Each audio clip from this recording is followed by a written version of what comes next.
But I'm pretty sure we have the notes for this one. Oh, that's Tori. We should.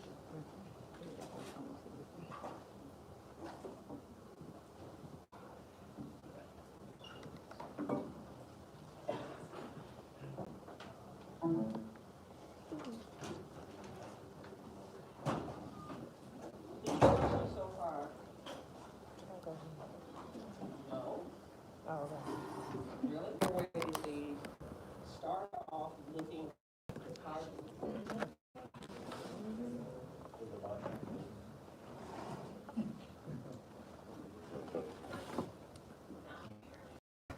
okay. All the lower airway diseases all look similar. They look like pneumonia. Okay? The animal is exercise intolerant, poor performance, prolonged cool down time, may or may not be depressed. But as the disease condition, depending on what it is, continues, then they'll start showing additional clinical signs. This is where it's going to be real important for you to go over that chart or to finish the chart. And actually, I'll show you. It's too small. If I can find it. Must be this one. Must be this one. Okay. So when you get the notes, it's got a couple little pictures in there and diagrams. Where's that stupid chart? Well, I don't think it's stupid. It's a wonderful thing. I think I passed it. Chart. Huh? Page 11? I don't know where it is.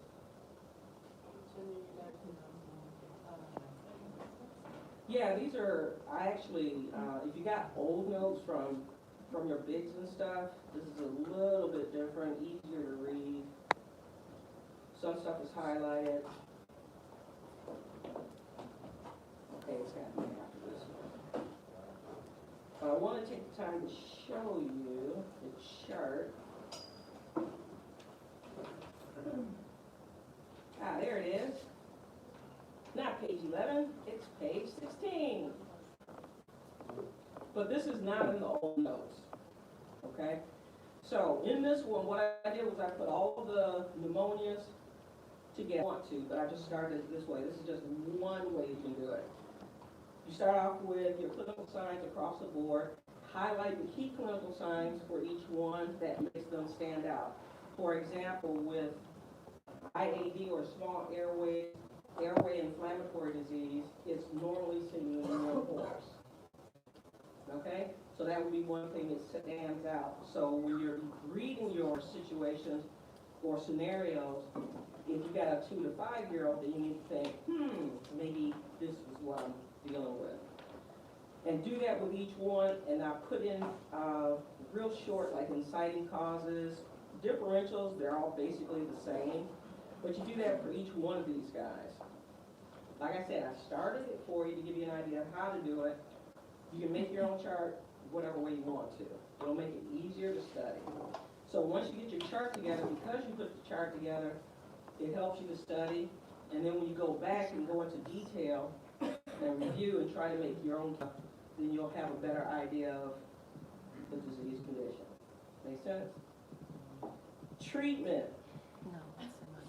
Just like in all other diseases, for treatment, I give you a large list of disease or modalities and stuff that you start with, such as antibiotics. And under antibiotics, I may list 6 different antibiotics. You don't use all of them. You use what's going to be most effective for that case, and it's going to depend on severity. So if you got something that comes in and you're not quite sure what it is, but you know there's an infectious cause, then you start with a broad spectrum. So you may use a combination of such like ceftiofur and gentamicin to get started. For anti-inflammatories, you won't necessarily, I will put down phenylbutazone, how much to give, Flunix and Meglumine, but you're not going to get both of them.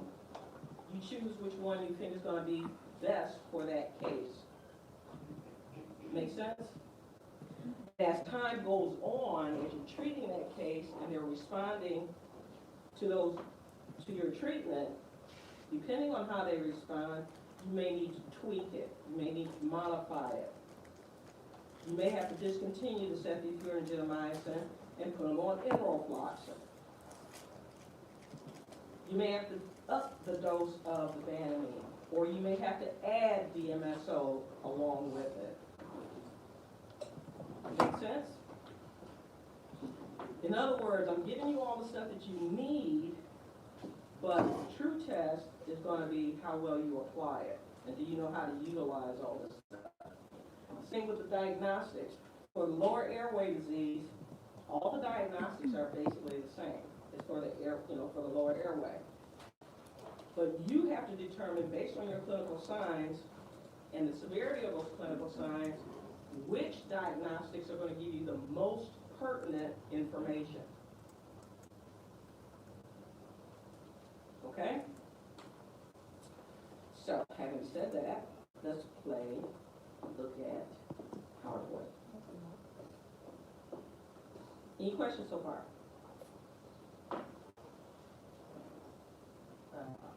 Come on, that's the next one. It's blank, that's where I say all my stuff. Okay, this is just an example of how your horse will present if they have pneumonia. You can't tell by looking at them which one they have. They could have inflammatory airway disease, they could have recurrent airway obstruction, they could have reactive airway disease, they could have EIPH, because in the early stages of EIPH, they may look normal, and the only history that you get is, well, doc, we were running after that calf, and we were had him in there racing, and he just stopped all of a sudden. That's enough to tell you, he's racing, he was looking normal, and all of a sudden he stopped and he started swallowing. I might be dealing with EIPH. Make sense? Not yet. But in general, these are all the clinical signs that you would see with lower airway disease. And depending on which disease you're dealing with, some of these are going to stand out or be more obvious or more pronounced than others. Weight loss, you'll start to see later in the stages or in the late stages of any of those diseases. This is where the animal is so depressed or has so much inflammation going on that they're painful that they're not wanting to move. And if they're not moving, they're not going to go eat. If they're not eating, they're going to start losing weight. And the body is also going to be upping their metabolism because it's trying to fight off whatever the inciting cause is. Okay? So weight loss you usually see in mid to late stage. More severe in the late stage.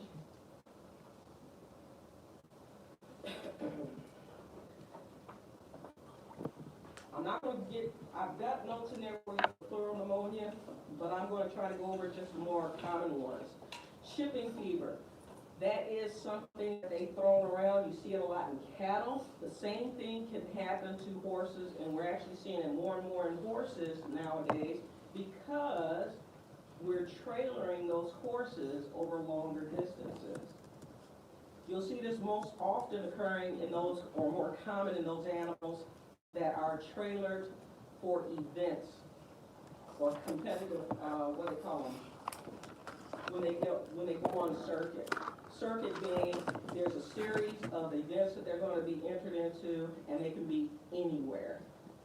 So they put the animal on the trailer and they haul them. They get to an event, they run them, they put them back on the trailer, and they keep moving.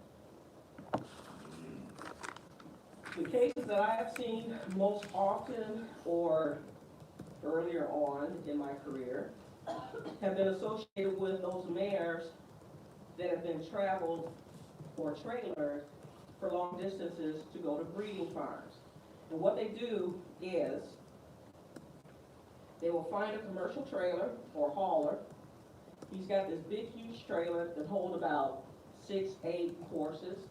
He starts in one area, picks up a couple of horses, goes to another area, drops off a couple of horses, picks up some more, or adds to whatever he has on the trailer, and he keeps going. And he will go the route that's best suited for him making money, which means that horse that needs to go to, say, Oklahoma, the owner, the trailer may have started in Michigan, picked up that horse, gone over to Nebraska, came back over to Indiana, or not Indiana, but let's see, what's the state that's in between?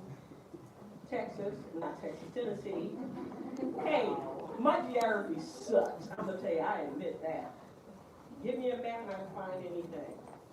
And then they'll take the long route because it's better, it's more conducive for that person is hauling to make money if he goes from one place to another. So if he can pick up 2 horses, that's more money for him. So he's going to bypass, instead of taking that one horse down to Oklahoma, he's going to take that horse along with him on the journey to Tennessee, North Dakota, come back, maybe go through Oklahoma or bypass Oklahoma, go to Texas, pick up some more horses, you see where I'm going? So you may have horses that are on that trailer for a long period of time, okay?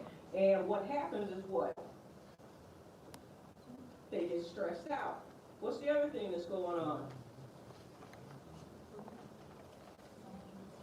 Let's say any horse is being trailered for over 3 hours, and they're in an enclosed trailer. They're stressed, especially if this is their first time. But what else is going on? Well, okay, one of the things somebody said was they're not eating. So, and a lot of people won't feed these guys. They'll feed them before they get on the trailer, make sure they get plenty of water, then they'll stick them on the trailer and go. But what else is going on? What is that horse constantly doing? He's breathing you out, hopefully. But there's something else physiologically that's happening.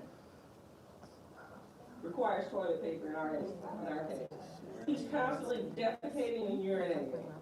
And if they're going long distances and they're in an enclosed area, it's not well ventilated. You're going to have bacteria breaking down that urine, turning it into ammonia. Now, let's say you got horse A that's on there, got on in Michigan. They stopped over in Illinois, picked up a couple other horses, went over to Indiana, dropped off one horse, picked up 3 more. That first horse never gets off the trailer through this whole time. 14 hours later, she ends up in Oklahoma. This actually happened. That horse ended up losing a lung. It wasn't pretty, but it was really neat for me, not for the horse. The horse lived though. So you can have what's called shipping fever in horses. To prevent that, what would you do? Real simple. Stop, take them off the trailer, give them a fresh air break, give them some water. And if you can, clean that trailer out, hose it down. Increase the ventilation. Simple stuff. But haulers, 9 times out of 10, haulers are like all about the money. And they're going to do it their way. Okay? The other thing is, along with the ship, included in that shipping fever, about 70% of those horses aren't even vaccinated before they get on board. Add to that, they're being introduced to horses from other areas that may or may not have been vaccinated, that may or may not be sick. Something's going to happen by the time these horses get to where they need to go. But anyway, pneumonia can be secondary to viral conditions, can be caused by viruses, can be secondary to aspiration, prolonged recumbency. This is why we don't like to see horses laying down. In a recumbent horse, if he's laying louder, what happens to the lung? It'll eventually collapse, but what's leading up to it? Pressure. What happens before that? Gravity. He's laying down. What happens to the blood supply? It pulls so that lower lung gets congested. Why am I mentioning this? Because when we get horses in and we're treating them for encephalitis, we have to be cognizant of that, which means we've got to take that 1,000-pound, 1,200-pound horse, and we've got to turn him. We got to flip his sides, or we got to sling them to get them up so that blood circulates like it's supposed to.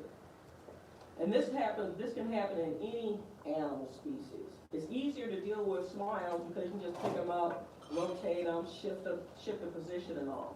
In human medicine, they put you on a rotating bed that does it automatically. Okay, but with horses, 1,200 pounds, you got a 1,400-pound Shire that's got sore feet. He would prefer laying down. You need to start thinking, I've got to take preventative measures against him developing pneumonia. Okay? Inflammatory airway disease. Inflammatory airway disease, okay, we can go through that one, that's real straightforward. But bronchitis and bronchial pneumonia are very similar. But all three of them start off, actually, IAD, bronchitis, bronchial pneumonia, and RAO, recurrent airway disease, all start off practically the same. There's an inflammatory component started by something. In the case of IAD, it's usually noxious fumes. Those are horses that are usually stalled for long periods of time. Bronchitis can start off the same way, but it has recurrent episodes of exposure, or it hasn't been treated, so it progresses. If you catch any of these early on, you've got a good prognosis. But the longer we let it go without doing anything, you'll have that simple IAD, which is an inflammation, primarily inflammation. If we don't take care of that, that inflammation is going to affect the underlying tissues, so you're going to start seeing changes within the bronchial tree. If we don't break that cycle then, there's going to be enough inflammation going on that the body's going to react by putting down fibrotic tissue. So then you go into recurrent bronchial pneumonia or recurrent airway obstruction. See how that all leads? And the IAD, or the inflammatory airway disease, IAD sounds like something else, can also be triggered by, or all of these can be triggered by just a simple case of influenza. How can we prevent all of them? Potentially. If they all start off with some type of airway disease or respiratory disease that can be simply vaccinated for, what would be the best way to prevent everything? Yeah, vaccinate. Routine vaccination, not just today or this year, 2018. Oh yeah, I vaccinated my horses back in, when we did that horse? Oh yeah, back in 2009. Now he presents with recurrent airway obstruction. We could have avoided it potentially if they had just routinely vaccinated that horse and did proper management. But see how all this stuff starts off? Awesome. Aspiration pneumonia. What causes it?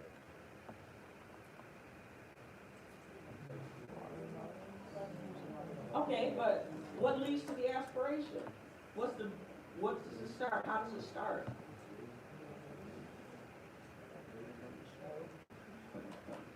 Say what now? Okay, aspiration pneumonia is associated with aspirating something, but it's also associated with what condition? Esophageal choke. Okay, so every time we see aspiration pneumonia, we know that that horse has had esophageal choke, right? Wrong. What about the horse that undergoes general anesthesia and you improperly place the endotracheal tube and you get leaking around the endotracheal tube and it goes down or the fluid goes down, the fluid that's coming up out of the stomach goes down into the lungs. Aspiration pneumonia. What about the horse that has HYPP? And he has pharyngeal or laryngeal paralysis. He can't close off everything properly. So he ends up with what? Just from drinking or just from eating, aspiration pneumonia. Lead toxicity affects the nervous system. Most commonly seen, the most common clinical sign will be paralysis of the pharyngeal laryngeal area. So you end up with aspiration pneumonia. You can also get aspiration pneumonia in folds. How? Cleft palate. What's another one? Okay, let's put it this way. Let's say it's an American miniature, and you want one forever and ever and ever, but you want them when they're really, really cute. That means they weigh about 8 pounds. So they're probably about, maybe a month old or so, or less. So you get him, and then the owner comes back with you, not you get him, but the owner gets him, and they bring him in, and this animal or your patient is wheezing, they're depressed, they're dull, you check them, you get a good history, and you figure this animal has aspiration pneumonia. Why? Bottle feeding, improper bottle feeding. Also, if the animal is too weak, extremely weak, you can have aspiration pneumonia. So there's a lot of instances that can lead to aspiration pneumonia. So don't just think esophageal choke all the time. Get a good history. Figure out what recently happened that could have led to it. Okay? Oral administrations. We can cause aspiration pneumonia doing routine procedures, such as what? Passing a nasogastric tube. Is it in there? Oh, I've done this 1,000 times. And you pump in the water or the gruel. And the horse sits there, and then all of a sudden, after you get about half of it in there, starts coughing, and all this stuff starts coming up out of their lungs. And what do? Go, oops. Okay? So know how to do your procedures. Owners can cause aspiration pneumonia. These are iatrogenic causes. How can an owner cause aspiration pneumonia? They're not going to pass a nasogastric tube because, as far as I'm concerned, I'm not going to train them how to pass a nasogastric tube. But what will an owner do to try to save money? They'll put a hose down their throat. Oh, he's impacted. And they'll shove a garden hose down in there. When they do that, they do two things. One, because there's a metal end on that and they don't know what they're doing, they'll damage all the structures in the pharyngeal laryngeal area. So even if they did eventually get it down into where it's supposed to go, all the swelling or subsequent swelling and trauma is going to lead to them not being able to close the arytenoids, and then they aspirate. Owners will also baste their horses. Oh, doc always oiled the horse. I can't see paying $120 for him to come in here and give my horse oil. I'll do it myself. So they find a turkey baster, pull up the oil, and hopefully it's vegetable oil, but I've known some owners use motor oil. Kid you not. And then they'll shove it in their mouth, and they'll squish it all in there, and they'll hold the horse's head up, and the horse is fighting it, and he's breathing and snorting and everything, and he's an obligate nose breather, so he inhales it. Okay? So there's lots of causes for that can lead to aspiration pneumonia. These are just a few. Okay. Aspiration pneumonia usually is preceded by, he had a lot of swelling in the guttural pouch area. Or you just got over strangles. Nothing going on. He'd be fine. Strangles are self-limiting. About 50% of the cases. But anytime you have an increase in the nasal discharge, whether it's blood, water, whatever it is, if it's coming out of the nose, remember he's an obligate nose breather, so he's going to inhale it. And depending on what he inhales, is going to play a role in how severe that condition is going to get. If it's water, and he's a healthy horse, 80% of the time, he'll do fine. If he inhales feed, well, we need to step in and give him some antibiotics. Make sure that we get the inflammation down, so we're going to give him some non-steroidals, so he can cough all that crap up, stuff up, okay? So, these are just showing you some clinical signs. If you see a horse that has even this mild hint of all this, you see all that greenish stuff coming out of his nose? And the horse presents to you and says, Doc, I think he's resolved. I think he's resolved. That choke is resolved. You pass him in the gastric tube? Yep. All taken care of. You pass him in the scope? Yep. Looks good. What are you going to do? What's your next step? Send him home? Why already grab him? He's healthy. No fever. Nothing. Just a little bit of greenish nasal discharge coming out of both noses. Culture. Washing or watching? I can't hear up here. What's your next step? You've checked to see whether or not he had a choke. There's no choke. The only sign of choke that you have is this middle picture. What are you going to do? The horse is standing there looking at you, ready to eat. What's your next step? What's your next step, Doc? You auscultate, you may hear something, you may hear some coarse sound. What you gonna do? Owner wants to take you home now. What you gonna do?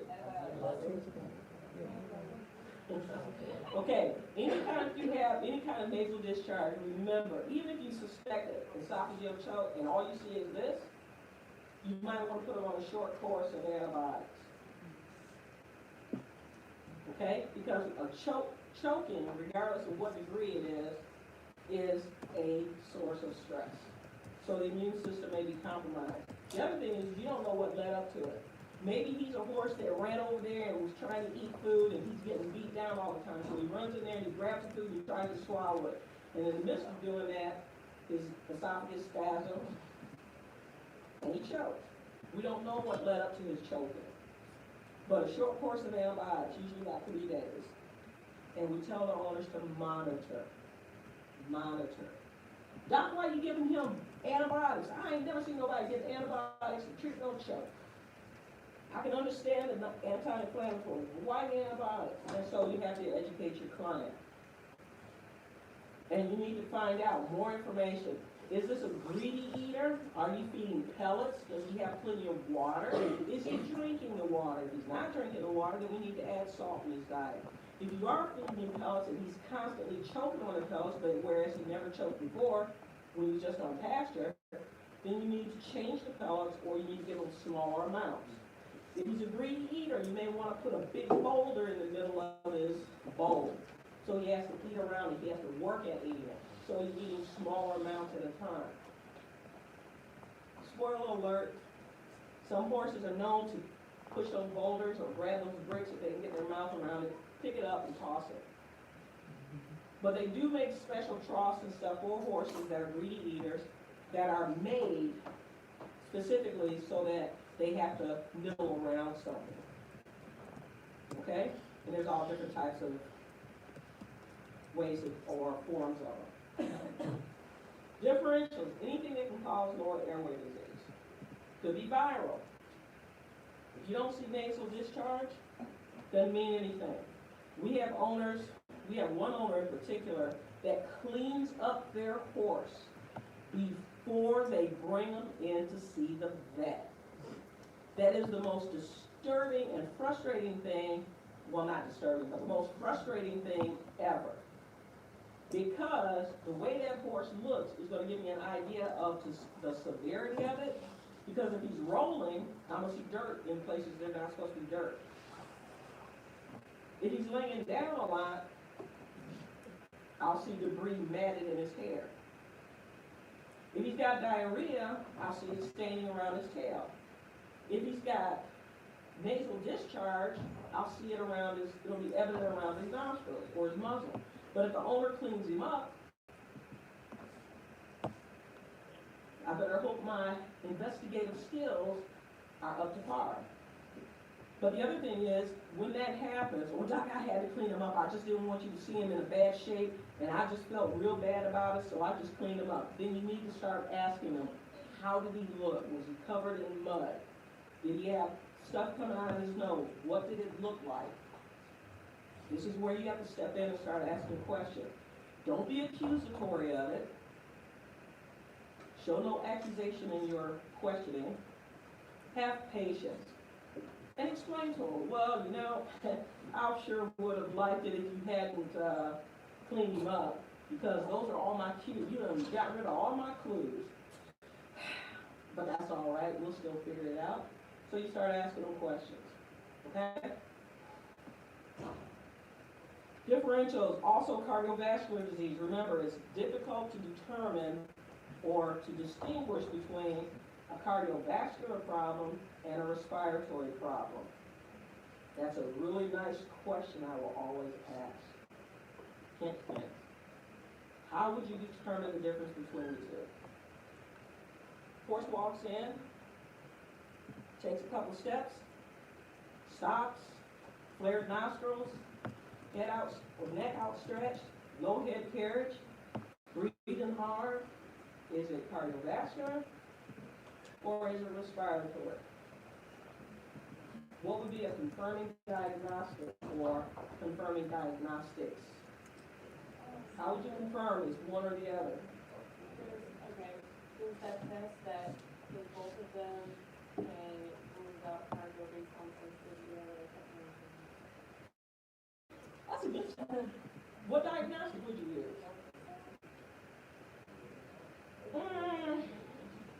Ultrasound, if it's severe enough, but the person that gets out there, especially within the first 3 years of practice, takes them about what, 30, 40 minutes, maybe an hour, an ultrasound, and you're doing 2 different systems, so you can almost double that.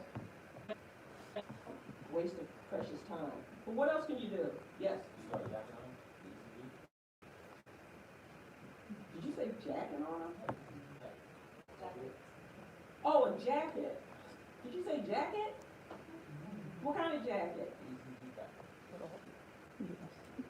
A ECG jacket. Okay, you might have ECG jackets and we don't have that luxury in my channel. But I get what you're saying. Do an ECG.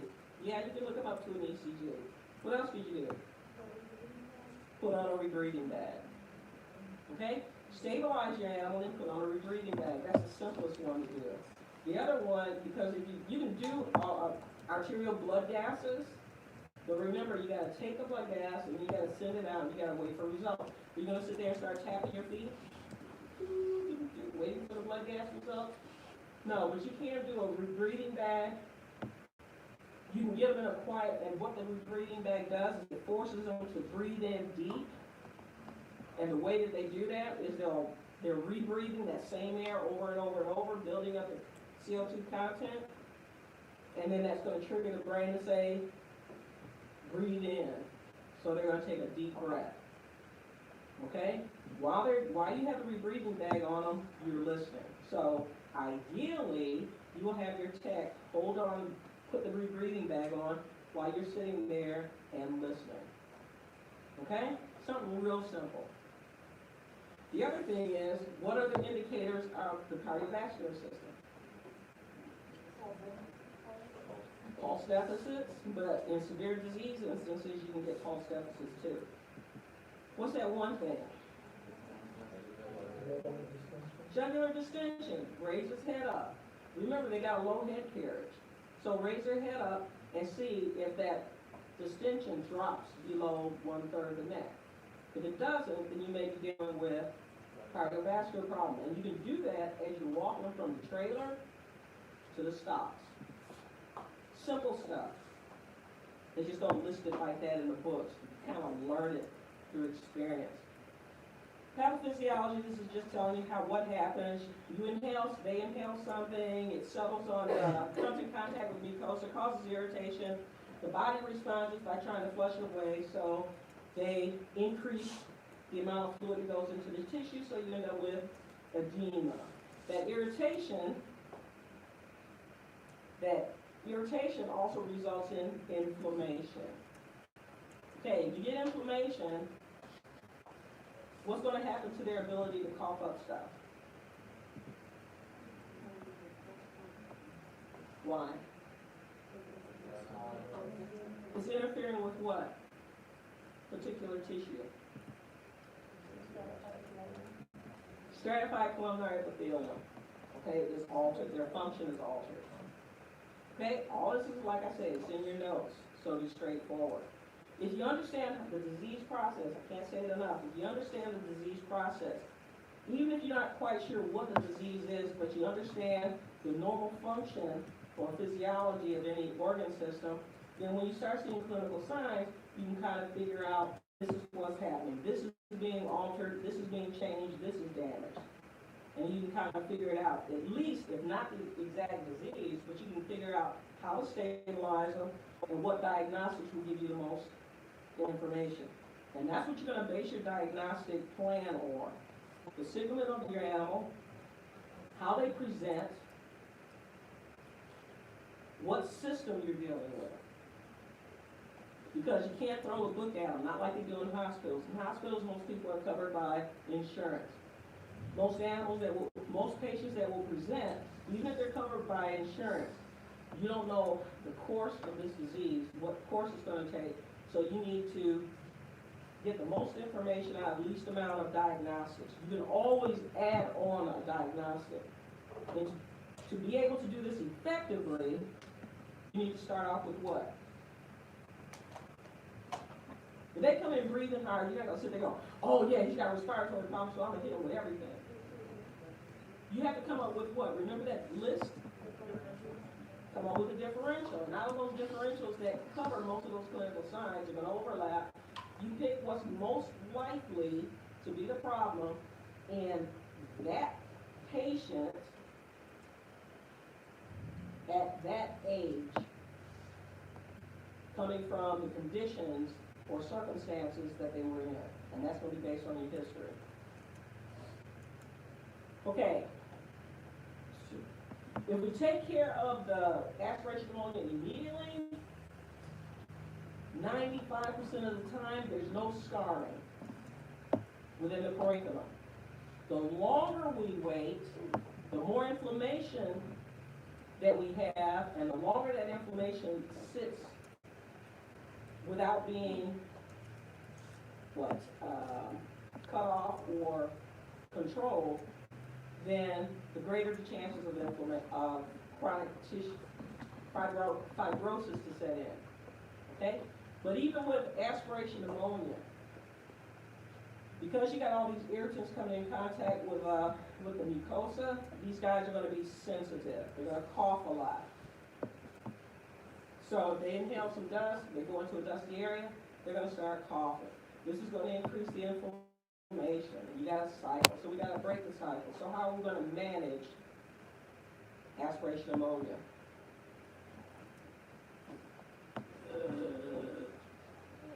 Okay, so before we get to management, think about that one. Before you get to management, if you got aspiration pneumonia, these are some of the other things that you can do. Why do I have thoracic radiographic imaging scholar? Anybody? What would you see? You can see a bronchial pattern in what area of the lung? Cranial ventral. So if you see some cranial ventral, yeah, there you go. She pat you on the back. Say thank you. Turn to her and say thank you. Okay, so you'll see a lot of changes you'll see a bronchial pattern within the caudal ventral lung lobe. Okay? All these things are going to point to it. Why do I have culture sensitivity and cytology and tritracheal wash going on? Is because depending on what stage you find it in, let's say you didn't catch it early. They came in mid-stage. Now they're starting to show signs of depression. They're not feeling good. They're half eating their food. Now you want to look at things like doing a transtracheal wash and then performing a cytology, because you need to find out what's down in there, what type of inflammation going on. And from that sample, you'll also send out for culture and sensitivity, because more than likely, they probably got a bacterial infection. Okay, and that's going to help you decide, that culture sensitivity is going to help you decide which antibiotics to put on board. And there you go. Isn't that beautiful? If that was in the lungs of a foal and all of this pattern was throughout, I'd say you had Rodenpacker C-fly. But anyway, treatment. Remove the underlying cause. Simple, right? Yes? Is it periodontal or cardiodental? Cranial ventral. Oh, I see. My bad. My misspoke. Thank you for catching that. 0.5 points again. Actually, I'll give that full point. So that's 1.5 so far. Say thank you. Thank you.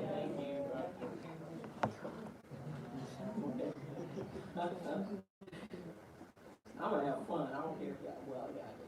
Okay, so we're going to remove the underlying, put them on oxygen. We're going to do arterial blood gases to see what their oxygen deficit is. We want to make sure that the airways are open. So that means putting on or administering bronchial dilators. The most common and effective bronchial dilator in horses, and you'll see it starred later on or in your notes, is clenbuterol. It is most effective in over 80% of the horses. One of the things that I like to do is when I have a horse that comes, I will give them a dose of atropine at 0.15 micrograms per kilogram, and I will give them half of that dose. And the reason for that is atropine is a bronchial dilator. That's one of the effects. If the atropine, okay, so why are you doing atropine? I already knew it was a bronchodilator. Well, bronchial dilation in the face of atropine for that patient, from patient to patient, then I know that bronchial dilators such as clenbuterol will be effective. Okay? Yes? One-time dose. I'm not going to treat them with it. This is just what I call the atropine test. This is going to give them immediate relief. If it's effective, this means that they're going to have the ability to breathe, so that oxygen therapy that I'm giving them is going to be more effective. Struggling to breathe is going to make my life easier to sink a catheter and to finish my physical exam, as well as get drugs and stuff on board to help stabilize it. That's why I do the atropine. Clenbuterol and albuterol. Then, dilators, the ones that you're more familiar with in small, first dose, but that second dose, they end up with a tachycardia. So we stay away from that stuff. Clenbuterol is wonderful. Expensive, but not as expensive as albuterol. If you can't give it to them orally, how else could you give it to them? How else could you give it to them? Inhaler. Yes, we have inhalers for horses. You shove it up. Well, no, yes. But you need to be able to recognize, be able to differentiate. All right. I'm done. I will have your neurology notes and your GI notes and stuff hopefully by Friday at the latest.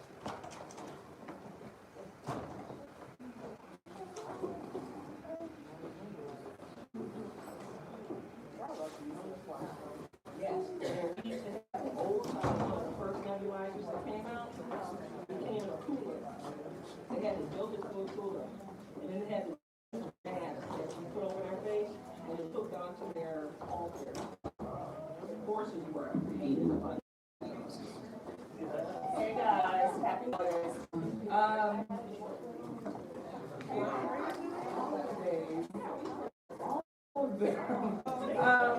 We are doing a Christmas Mother Day as a class the Wednesday before finals. So, Wednesday. So, we're gonna get Christmas sweaters next week.